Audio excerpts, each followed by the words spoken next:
Welcome to Sip with Summers, the podcast where we talk about sex, intimacy, and pleasure.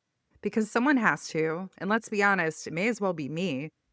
I'm your host, Jennifer Marie Summers, board certified sexologist, certified sex coach, menopause coach, and your favorite inappropriate friend with a microphone. So grab a drink and let's get into the good stuff. Because pleasure is your birthright, and awkward is my love language. Let's spill, sip, and say the things most people whisper. Welcome to the show. We're talking about something that many women quietly wonder about. How do you go from feeling like roommates back to lovers? So today's guest is Xanet Pailet, a nationally recognized sex and intimacy coach, best-selling author of Living an Orgasmic Life and the Sex and Intimacy Repair Kit, and the founder of Passionate Intimacy Retreats, where she has led over 100 couples intimacy retreats. That's amazing. After leaving a 26-year sexless marriage and a high-powered legal career, Xanet now helps committed couples who feel stuck, disconnected, or in conflict transform their relationships into ones that are filled with intimacy, safety, passion, and joy. If you've ever wondered what it actually takes to reignite desire and feel connected again, this conversation is for you. And I work with women in this exact space, and I can't tell you how many relationships look fine on the outside, but then they're completely disconnected behind closed doors. Xanet, welcome to the podcast, friend. I'm thrilled to have you here today. Jennifer, I am excited to be here and to have this conversation with you. Yes, me too. So I'm just going to dive right into it. We Let's said in do the it. intro, you spent 26 years in a sexless marriage. Mhm. What was really happening behind the scenes? More like what wasn't happening behind the scenes. Yeah. So what's been happening behind the scenes were a couple of things. First of all, I had a lot of shame trauma growing up as a child. And so I was already, like, by the time I got married at 24, I was already so disconnected from my body and my sexuality, right? So I came into the relationship. We had a period of new relationship energy, which often happens, right? New relationship energy when everything seemed okay. But, we know that that's just like dopamine overriding trauma. And then eventually the new relationship energy ended and the trauma came back. And so sex was super painful for me. It had always been really painful for me. I felt really anxious about it. It was really uncomfortable. And because it was so painful, it just created a lot of drama in our marriage. And rather than being able to talk about it really, which we couldn't, and I didn't really know at that time, and we're talking about 1980s, where to go to get support around it, or if I even wanted to go get support around it, right? Because it also didn't feel good. It wasn't like, oh, it's something I want to do. It was like, no, this is something I don't want to do. It was just a lot easier to, like, I had my kids right away. And so it's just a lot easier to put my energy into, like, the kids and my career and, you know, living in New York and just didn't, we just put it all on the back burner. Like, we never talked about it. Really. Mhm. There were some conversations, but mostly there was just drama when we tried to. And there wasn't enough emotional connection, which I didn't really recognize, and emotional intimacy for there to really be safety even around that kind of conversation.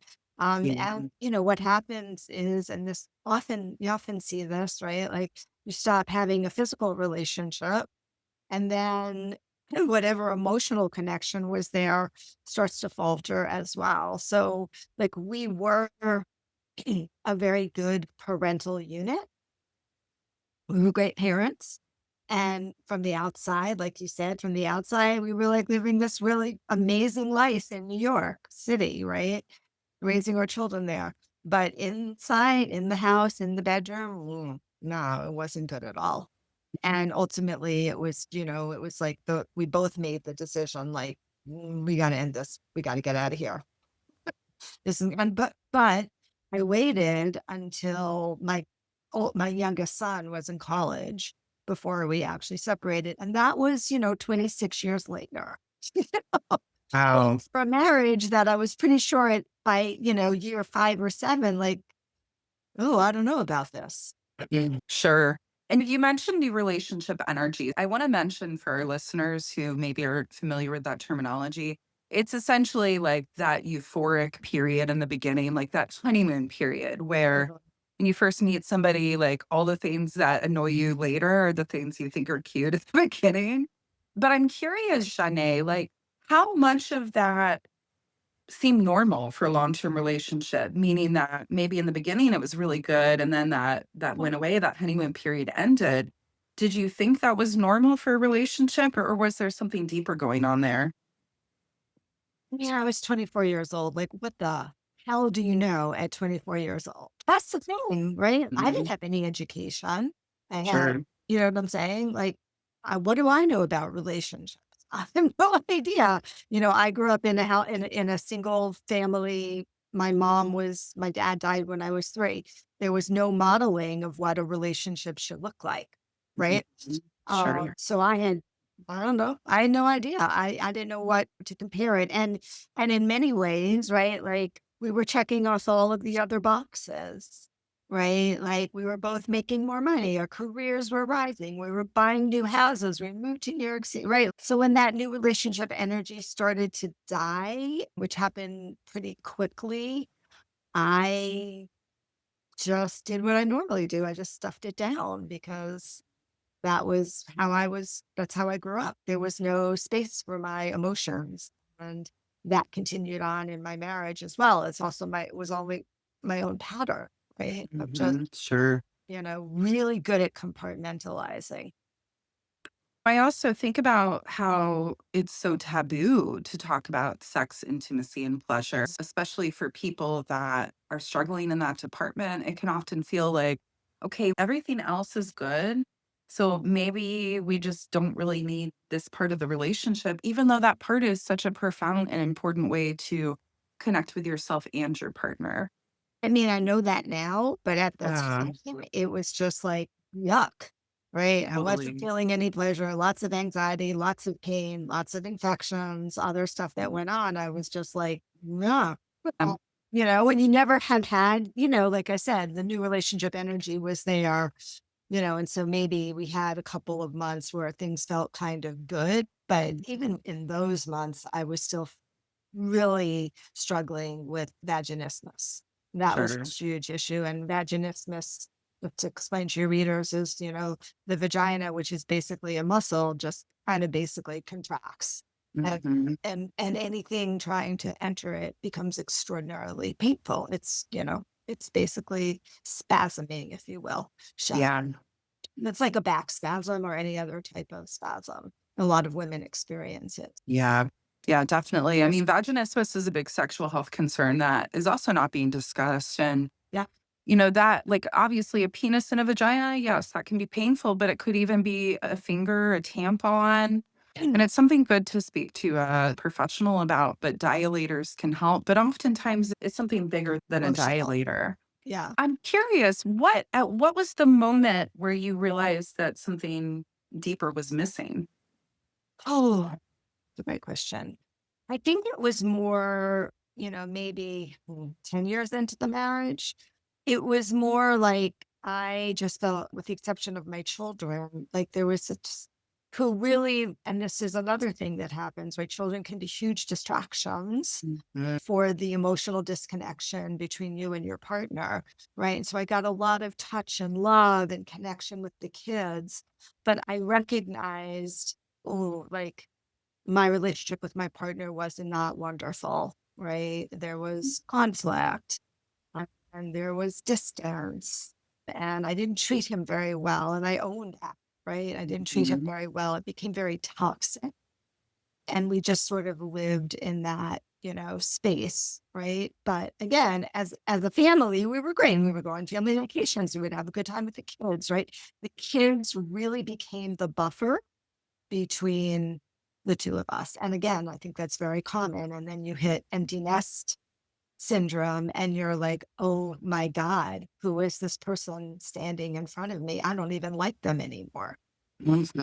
Absolutely. Yeah. So, leaving at 50 is a huge shift. And I think that some people may say, well, yeah, I already got here. Like, let's just stick with it. So, Jade, what made you decide to finally choose something different at 50? Yeah, I mean, it was unbearable, right? That we were at that point we were living separate lives, literally, right? Well, he was in one of our kids' bedrooms, I was in the other room, master, and he had his own New York life in New York working, and we just really were not together, and we were both pretty miserable. I looked at myself and I'm like, I'm 50 years old and, I think there's got to be more to life than this. Like, I know it's really scary to leave, and it is. It was still really scary to lose an income. It was it was just like, yeah, I can't go on like this anymore. Like it's too much. It's too hard. I'm too lonely. I think that's the thing I tell my clients a lot. Sometimes the loneliest place to be is in a loveless marriage. I mean, it's very lonely to be living under the same roof with somebody. So that was the turning point for me. Yeah. He was ready too. We were both totally like, we gotta. Thank you for sharing that. I think so many women assume it's hormones or libido, but I'm curious, why do you think desire disappears in long-term relationships? Yeah, I mean, I think it could be for a lot of different reasons, but what I normally see, like underneath it, do hormones sometimes play a role? Of course. When you're First, going through menopause and you're sweating like buckets and you're having all sorts of other symptoms. And, when you're stressed out, your desire drops. But in really long-term relationships, what I often see is underneath the fact that there's low desire or underneath the fact that the couple is in a sexless marriage, they really are missing the foundational element of their relationship, which is the emotional safety and the emotional connection, right? yes. They're feeling distant from each other, and that Mhm. doesn't feel good. And the last thing you want to do is get in bed with them. And your nervous system, it really just protects us from because our nervous system just wants us to feel emotionally safe, and safety is very important for women in particular, for everybody. And when you're in conflict with your partner, or not even in conflict, Jennifer, when you're just like feeling like we're two ships passing in the night, right? Which so many couples feel, or we're really good roommates, and we can buy the groceries together, but we never really feel like we can have that deep conversation and that deep connection about how we're feeling about each other. Your nervous system is in a complete protective mode. And part of that is just like shutting down your libido. It's taken me a while to realize that. But I've seen it so much in all of the retreats that I've run with couples, right? It's like, and the reason I know this is true is like once I can help them start to recreate that emotional safety and emotional connection, the libido starts coming back, right? I'm always telling my clients that desire is often responsive, especially in midlife. I've noticed that women that come to me in my practice that perhaps had spontaneous desire in their 20s, spontaneous desire listeners, that's where you just are like, let's go. Come on. I'm Hormones are ready. raging, right? Yeah. Responsive desire is you respond to erotic stimuli.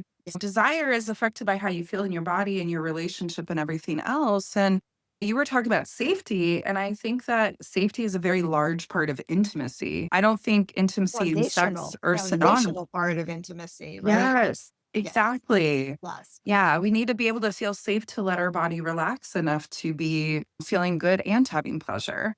Yeah, for sure. And I think like one of the challenges that I see that couples have is there's just a lot of it well intended, but I think misinformation about, what they need. Oh, they need to be, I mean, I'm a pro, let's schedule a date night every week, right? But Yes. scheduling date nights and going out and doing things. I mean, that is important, but if the emotional connection and emotional safety isn't there, you're not going to Mhm. get anywhere. Maybe you'll have more dates and maybe you'll have more sex, but it's still not going to feel like what you want it to feel like, right? And you're ultimately still really missing deep connection. So I think that's a paradigm that I teach. Mm, My new book is all related to. It's like, that's the paradigm. It's like we've got to create that emotional connection, the emotional intimacy, and the safety, which then allows more intentional, non-sexual, safe touch to develop, which can then lead into more of life experience. yes. That touch is important too, the non-sexual touch. I have couples that come to me for sex coaching, and they come in assuming I'm gonna say, "Now go have sex in a doggy style position." And I'm like, "No, I want you to not have sex. I want you to focus on non-genital massage. And let's get back to reconnecting and just feeling safe enough to even stroke an arm, rub some shoulders, or give a head massage." Yeah, and that's so important because like so many women, right? One of the ways we've been conditioned or we feel like we've been conditioned is like when our partner touches us, it means that they want sex, right? Yes. And a lot of the men are like, no, I really just want connection too, right? Because it's not just women who want that. We all want to have that emotional connection and that sense of comfort. But there's been a lot of times because I think people just don't know how to express what their desires are, right? And couples are particularly bad at reading each other's signals. There's this nonverbal stuff that's going on. It's like, yeah, it's not really what I said. That's not what I meant, right? But we interpret the way, the story that we have in our mind. Like every time he touches me on the shoulder, it means that he wants to have sex with me, Mm, right? And that's probably not true, but it's the story we tell ourselves. And so women end up feeling like, oh, I'm afraid to even cuddle with my partner, right? Because then I think if I do that, if I tell them I want a massage, they're going to think I want sex. exactly. So being really clear about what it is that you want will Mhm. really helps in those type of situations, right? But I agree with you, like non-sexual touch really does create safety. Like, oh, I can trust that if I ask you to give me a massage, you're not going to all of a sudden put your hand on my pussy. Yes, What I want. exactly. Yeah, I mean, communication. Use your mouth. Yeah, use your mouth, right? Get your mind out the gutter. Janet, what do you think couples are doing that unintentionally shuts down desire? Such a great question. I think that anytime they get in conflict, they are unintentionally shutting down desire. And anytime they don't know how to repair that conflict, they're also unintentionally shutting down desire because, again, that begins to create a little bit of like resentment, right? I like to say there's a little scratch on your hand and you can put some salve on it and that will make it go away. But if you don't put salve on it, it's bound to like start to fester and get infected. And that I think is what's happening in a lot of relationships is that there's little things that happen. They may not be big. It may just be that I'm so annoyed. I was working with a client today. I'm so annoyed. And I asked him to do this and he did something else instead. So little things, of course, we always want to look at like what's underneath that, right? We talked about the conversation under the conversation. What's the real feeling? What's really happening here? Right? Mhm. Are you feeling disrespected? Are you feeling not seen? Are you feeling not supported? Like what's actually happening? And I think all of those things definitely shut down desire. As we talked about, stress unintentionally shuts down desire, right? Stress, I think, is one of the main libido killers for everyone, right? Again, it's a nervous system. Like if my nervous system was super crazy and activated, I can't get to a place where I can even respond to responsive desire because I've got to be in a more regulated space. I think that's another, Absolutely. big piece that unintentionally shuts down desire. I think also, Jennifer, that I know you agree with me on this, a lot of people are just having bad sex.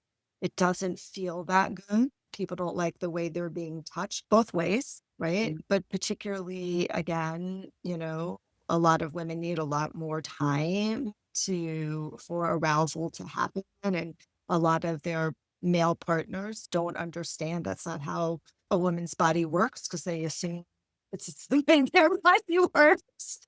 Right? Like, touch my penis and she'll be pretty aroused pretty quickly, right? But they don't understand that they've worn their genitals on the outside of their body and our bodies are really different. So I think that's another big piece. And, when sex starts feeling only okay, but it's Mhm. not really what you want, it just becomes a lot lower on the to-do list, right? Sure. From doing the same thing over and over again. And I think that's another big thing that really shuts down unintentionally Yeah. And desire. there's such a lack of education on this topic. And God. I was talking with a very good friend, a male-bodied friend yesterday, and we were talking about sex and relationships. And, I was sharing with them, like, the problem I see, one of the many is, let's say, in a male-female relationship, for example, just to make it easy for the conversation, a woman starts to get wet because she's aroused. And so or her partner think that she's ready for a penis in her vagina now because her vagina's wet. But that doesn't mean she's ready. It just means she's like getting excited. And then I said to my friend, I'm like, 87% of women need to have a clitoris orgasm first before they can orgasm from penetration. And he's like, well, that's not been my experience. And honestly, I'm like, maybe we just weren't telling you. Maybe there's been a lot of women faking orgasm in your life. we gotta take care of the clitoris first. Yeah, I definitely agree. For a lot of women, that's really important. It helps to open up all of the muscles and the vagina as well. And yeah, Yes. premature penetration, right, for women is a big thing, right? Because they may be wet and maybe the Mhm. vagina is open and able to accept penetration, but they're not really at that high enough arousal level to really enjoy it. Yeah. Right? Yeah. More foreplay is needed. So I want to shift into emotional safety. I could talk to you all day about clitorises and vaginas and all of those things, We can have that but conversation. maybe we'll come back to it. But Xanet, you talk a lot about emotional safety. Yeah. What does it actually look like in a real life relationship? Yeah. So I talk about emotional safety in the context of what does intimacy really mean, right? And so in my book, I talk about in to me see, intimacy, right? So intimacy means that you can be totally authentic and vulnerable with your partner, that you can allow them to totally see who you are without feeling that you're going to be shamed or blamed. And that you can also really see into them who they are, they allow you to see all of their stuff. And I mean all of our parts, right? Both our good parts, which are easy to see, but also for like our heart parts, the parts where we're judgmental, the parts where we can be mean. The parts of like, I'm really scared of you right now. I'm feeling really scared about whatever's happening in the relationship. And really feel safe being able to express that, right? That really allows the nervous system to settle down. And emotional safety, which everybody has the ability to create, but a lot of people haven't been able to create it because it's a skill, right? Is around understanding and empathy and authenticity. And you can't get to emotional safety if there are conflicts and unrepaired patterns, right, that cause conflict in the relationship in the way. So you can't get to emotional safety if there's a lot of resentment that's been built up. You've got to address some of that before the emotional safety can actually show up. You can find out a lot about a couple because my work is very somatic and experiential, and I take people into immersive experiences because, sex happens in the body. Like, yes, our brain plays a large part, on in arousal, but like it actually happens in our body, and people need to be able to feel what's actually happening in their body and feel the energy between the partners. So like I always have couples just like look at each other for a couple of minutes, just look at each other in their eyes, which a lot of people have a hard time to do. It's a very, very vulnerable place to be. And you can see pretty quickly whether this couple feels really safe with each other or whether it's like, wow, this is really, really hard for them to do. But we want to get to the point where you can do that because our eyes are like one of the best ways in which we express emotion. Yeah, I love that you brought up the eye gazing. I remember I went to a women's retreat about 3 years ago, and I worked in sexual health for 20 years. But it's funny, you can work in this space and still have your own shit that you have to work through, right? Oh, I'm at this women's retreat, and one of the first activities was a 7-minute eye gazing. And it was with another woman, and I knew her a little bit, but not really. I was so uncomfortable. I started to cry a little bit. I was laughing. Like, I just wanted to be anywhere else. I'm like, literally, it was like, I feel the anxiety building up 3 years later. But I also am the type of person that I like to challenge myself. When I came home from the retreat, I'm reflecting, like, oh my gosh, I never want to do that again. But I thought, I was curious. So I started when I would be out and about talking to whomever, family, friends, or strangers, I would practice looking into their eye.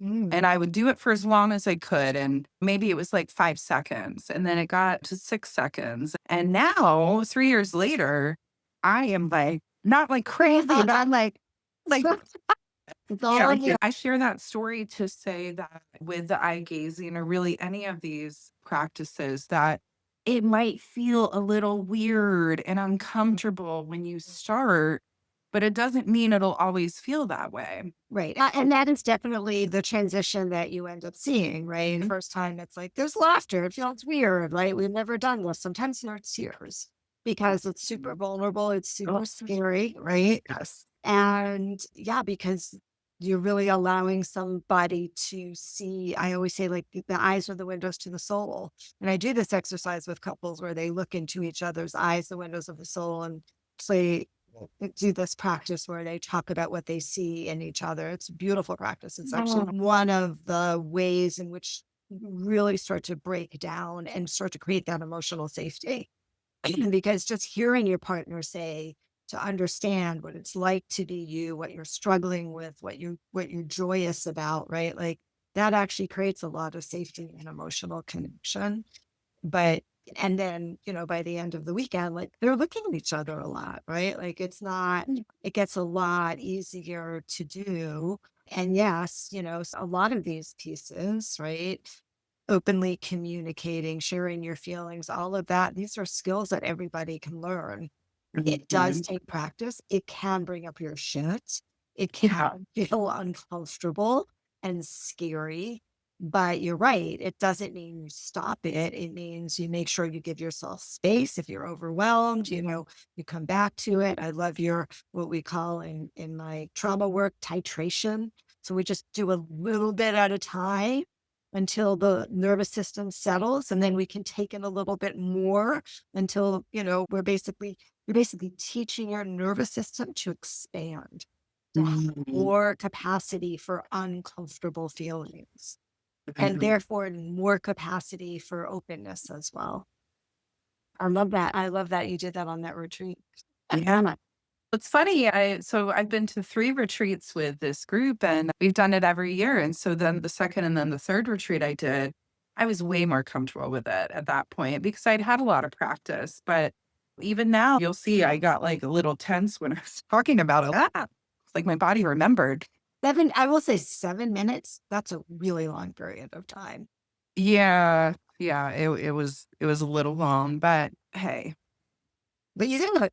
start with like 30 seconds. Yeah, yeah, yeah. Johnny, do you think that you can have great sex without emotional intimacy, or is it something that breaks down Mhm. eventually? Yeah.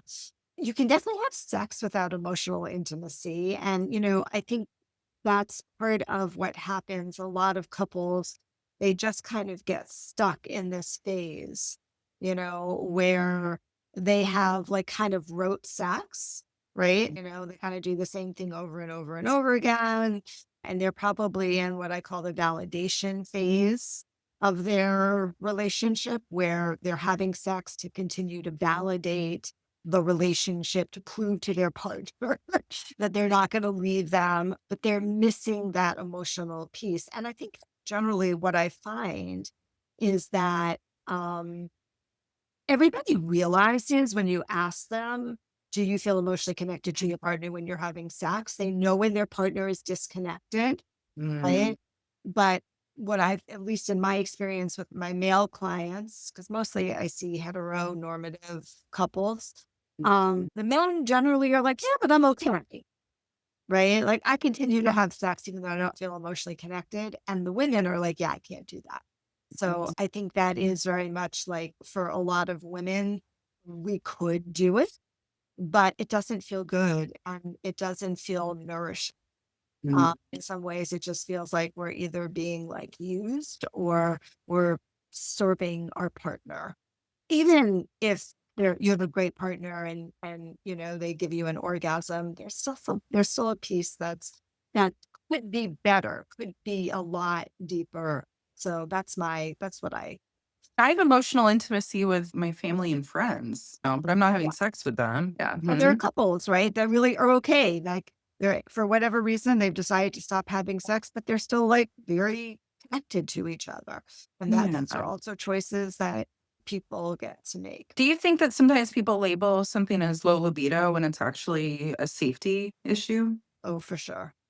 I think Mhm. so. And I think, I think you heard me say this when we had our free interview. I think it's true that a lot of women use menopause in particular Mhm. as like the excuse to stop having sex, either because it just hasn't felt very good, which is a huge piece of it. Like I said, we all agree, right? People are having bad sex all the time, Sure. right? Mhm. And so this doesn't feel that good. I could just take my vibrator out and get myself off. Like, who needs this? It'll be a lot faster and a lot less messy, and then Exactly, roll it right? over. Right. And so I think that is like a low libido issue, right? Mhm. Yeah. I think there's some of that goes on. I think some of that goes on during menopause. Certainly, if you're having emotional issues, like if you're depressed, if you're sad, that is obviously going to truly cause your libido to tank as well.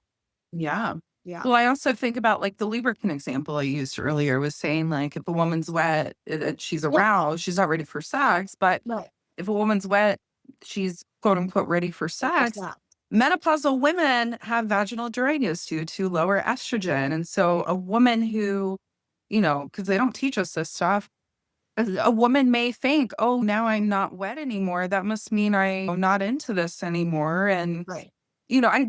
I do agree that sometimes women can use menopause as a reason Yeah. but I do think sometimes it truly is a lack of education about their bodies. Yeah. And, Yeah. and hopefully this is definitely shifting with all of the relays come out in the last couple of years, and especially like the last year, like all of the new information of the HRT, my God, it's like we've been abusing women in menopause for decades. Yeah. Uh, I think of my poor mom and her generation, and they had a raw dog menopause. Like, right. that was back when they said estrogen will cause cancer. It just was so abusive. And now like women are as they're getting into menopause, God, we have menopause coaches, right? We never had anything like that. Even when I Yes, went that's through me. right? Menopause coach, right? There's so much more support and there's so much more information. And vaginal dryness can be dealt with, right? Mhm. Through hormone cream. And if you can't take hormones for some reason, there's other compounding, do as well, right? So yes, There are options there and are support options out and there. support. Yes. Now, let's shift over because you shared you had a sexless marriage. I want to ask you, for couples who feel more like roommates, Mm. where do they start moving back toward more intimacy and romance and connection? Well, I think first they have to figure out what's going on. Like at the base level, like why are we more roommates than lovers? Right? Like most of the time in my experience, couples in roommate marriages, the lack of sex is generally a symptom of issues going on in the relationship, which they're probably not even aware of. That's the thing. Couples come and they're not like fighting or, it's not like they're really highly distressed couples that I see. They're just like, we just don't understand what's going on. And if you delve a little bit deeper, you start to see like, oh, there's some stuff that's happened in the past that's never been repaired. There's some resentment that's built up. It could be from 30 years ago. So I think you really have to figure out what's going on. Like, why is it? When did this start happening? What happened? Was there something that happened in our body? Was for a lot of women, they feel unsupported during when they're perimenopausal as well, right? And they're feeling like their partners don't know how to support them and they're kind of lonely. Like, what's actually happening underneath? Because generally speaking, and I can say this pretty confidently with rare exceptions, if you're in a sexless marriage, it's generally a symptom of something going on in the relationship itself. Because if you're in a place where you feel good with your partner and there's physical issues, you can still have a sexual relationship.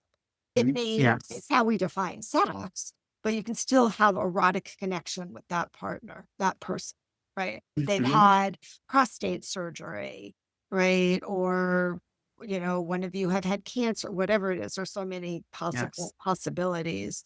Or, they had ED, which that's a whole nother issue, right? Again, mostly psychological, we know. It really is like, to me, it's really like, let's dig deep and find out what's actually happening. And then let's work and repair that through the lens of sexuality, which I think is how my work differs from therapists, marriage and family therapists, is like, I look at everything through the lens of sexuality. So for our listeners that are feeling, they're resonating with this, that are saying, oh my gosh, I thought it was just me. And now I'm learning it's not just me. This is a broader issue. People just start talking about it. What's one conversation that they could have with their partner this week that you think might actually help some forward momentum?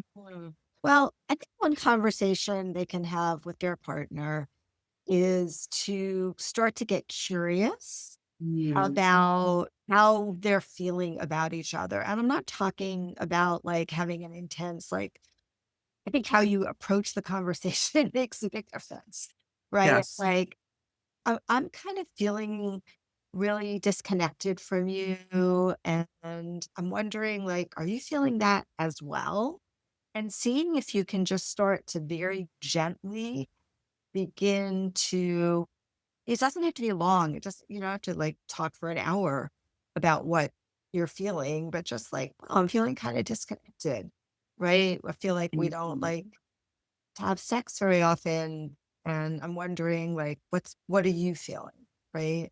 And then Yeah. just start gently to see if you can have that conversation. It's not always easy. It's not necessarily an easy conversation to have. And I think a lot of people don't have it because they're afraid it's going to open up a Pandora's box. And the Well, Pandora's sure. box is going to lead you to divorce, right? Or separation or the end of the relationship. Yeah. But, starting to be able to express honestly what's happening for you would be, I think, a fair place to start. And then you can see how it goes from there. Oh, yeah, maybe we don't know what's really going on, but this is something that's bothering both of us. Let's go find some resources of how we can get support around this. And there's lots of resources. Yeah. Your books, this podcast, Right. products, like, Books, podcasts, therapists, coaches, all retreats, workshops. Like there's a lot of ways in which you can get resources. There has to be like acknowledgement without blame. that part. Yeah. That's hard because there's been, if there's been no sex, often the pattern has been somebody's initiated and they keep on getting rejected. They initiate and they get rejected, and eventually they don't want to be rejected anymore and they stop initiating, right? That's like the typical pattern that goes on. And why the rejection is happening is what you really have to. Do you think that scheduling intimacy is sexy, or do you think it kills the vibe? A huge proponent of it. I think it creates a priority for the couple, right? It's like this, we put going out to dinner or going to theater or seeing our friends on our calendar because Yeah. that's a priority in our life. This also is a priority. And I think there are ways. I mean, I hear this all the time. We all hear this, right, Jennifer? Yes. "Oh, I don't want to schedule it. It's not, it needs to be spontaneous." And I'm like, yeah, well, if you start scheduling sex, you're probably going to have more spontaneous Mhm. sex, right? But there's ways to make it fun and interesting, right? Because I mean, the way people initiate sex is just generally horrible, right? Right. No romance. There's no like, hey, do you want to have sex tonight? Like, that's not a turn on. Yeah, exactly. I mean, occasionally maybe, but overall, that's not Occasionally, sexy. maybe, right? But, right, Not for exactly. every So, time. not Yeah. exactly. Yeah, So we I don't think, need perfect conditions. oh, We no. need intentional conditions. And we need, especially like, we need, I think I always say like women, we're like men's arousal is like their popcorn in a microwave. Mhm. Like pop very rather quickly, right? And women, we're more like a pot of water that has to boil. And when you schedule sex, right, and you sort of keep that energy going, we try to keep women's libido on like a simmer, right? Because you can play with your partner without having to have sex. You can have a makeout session, which is going to just keep the energy flowing. And I think that even helps when you're scheduling sex as well. That's a great tip, Shanae. Thank you so much. That's So I have a couple quick fire questions for you. I thought it'd be fun. okay. So I'm going to ask you, you just tell me the first thing that comes to mind. Oh, Okay. God. Okay. Nothing too wild. Okay. What kills desire fastest? Stress. Yeah, I agree. Totally. What builds desire? I think it's hard. I think it's different for every person, right? I think for some women, it's like, having your partner come up behind you and pull your hair because Mhm. they want, that's what feels really good for you. And for some women, it's like romance me, bring me Mhm. flowers and I'll have sex with you tonight. So I don't know that there's one answer. I don't know. How would you answer that? I almost think of the love languages. My love language is words of affirmation, and there's 5 of them. But when my partner tells me I'm pretty or I've done something well, I'm like, oh, yeah, like, you think I'm pretty? Let's go, Or acts of service is my second top love language. And he helped me with my tires recently. And I'm like, okay, I want to jump you now after you like jacked up Interesting. my car. Oh, okay. Interesting. Like I said, But you're right. everybody has a different core desire, right? Like, what Yeah. is it what's really your turn on, right? And once you understand your turn on and your partner's turn on, then you can move in that direction, right? Um, Yeah. Definitely. All right, next one. What's the biggest myth about long-term relationships? I think the biggest myth is that they don't need work. My answer is very similar. I believe the biggest myth is that it should be easy. Yeah. And they're not. Yeah. I mean, never are. Relationships are not easy. You have to sometimes struggle. Yes. Even the Well, best relationships, you gotta absolutely. work. Yeah. I think I tell my clients this all the time. If you're not hurting each other and then repairing it, you're not actually growing. I mean, we should be hurting each other. That is what we do in romantic relationships. We trigger each other. And that's Mm. okay, right? It's a way to actually see how you can create more connection and more intimacy through becoming closer through the repair. I think that's a big myth too, that you're never supposed to hurt your partner. Thank you for saying that. I needed to hear that on a Yeah. personal level. Okay, So I good, appreciate good, that. good. Okay, last quick fire question is what is one thing that couples should try this week? Ooh, one thing that couples should try this. I have a good one. They should go and buy what's called the pleasure, passion, and pleasure The toolkit. passion and play kit. Yeah. Toolkit. So we put together, Jennifer and I put together for my book readers and for her customers and my community a really fun toolkit that has like a feathery kind of thing in it. We have handcuffs in it. We have Yeah.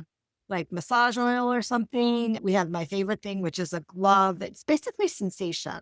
Mhm. Sensation play can be really fun because it can be soft and sensual, like with soft furry things and like a little feather. But for sometimes, some people like it like more intensity, right? I think that's what you should do. You should go and buy our sensual tool. Yes. Yeah, I will have a link to it in the show notes, Okay. listeners. But yeah, the Passion and Play kit, you get a blindfold and feather tickler, you get aromatherapy oil, and you can choose the scent. And there is a fragrance free option as well for my sensitive people. And then, like you mentioned, the sensory glove and the fur handcuffs as well. So it really is a beautiful experience to try. It's a beautiful experience. So that's what everybody should do this week. Okay, well, once you get that, my suggestion would be to do some of that eye gazing. So, obviously not when they're wearing the blindfold, but besides that. So, Jeanne, before we wrap it up, tell us about your new book. Ah, yes. So the new book is called The Sex and Intimacy Repair Kit: How to Enhance Communication and Create a Lifetime of Passionate Intimacy. And the book really is codifies my work, like the concept I have, this bridge back to intimacy, right? How to work with feeling disconnected from your partner and creating the emotional foundation through the lens of sexuality to be able to create that emotional safety and then move more into erotic space, which I also go into in the book. I'll have a link to your book as well in the show notes. Jeanne, where can people find you and your retreats? Yeah, so you can find me at Passionate Intimacy Retreats with an S.com, passionateintimacyretreats.com. And you'll see there's a variety of ways to work with me, from buying the book to finding some free resources to joining a new group program that I'm creating for couples, and then coming to work with me individually in Asheville or coming to a group retreat in Costa Rica.